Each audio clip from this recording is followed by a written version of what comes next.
Hello বন্ধুরা, আমি সুব্রত কায়েল আর আপনারা দেখছেন সুব্রত কায়েল অ্যানিমেলস লাভার চ্যানেল।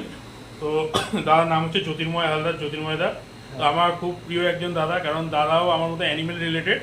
তো দাদা কালকে রাত্রিরে এক ব্যক্তির থেকে এই ক্লাবসেল টার্টেলটা উদ্ধার করে, এবং দাদা উদ্ধার করার পরে দাদা আমাকে ফোন করে রাতে যে কচ্ছপটিকে আমার হাতে তুলে দেবে এবং কচ্ছপটিকে আমি যাতে কোনো জলাশয় বা বন দপ্তরের হাতে হ্যান্ড ওভার করি, কারণ এটা হচ্ছে আমাদের ইন্ডিয়ান দেশীয় কচ্ছপ। যে কচ্ছপটি মানে টোটালি ব্যান্ড, এবং এই কচ্ছপ ধরা, এদেরকে মারা বা পোষ্য হিসাবে রাখা টোটালটাই বেআইনি।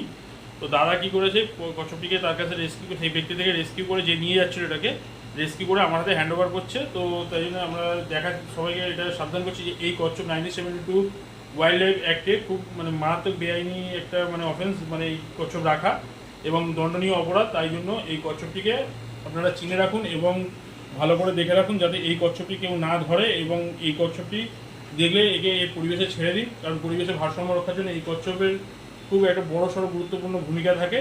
তো দেখে রাখুন এটাকে।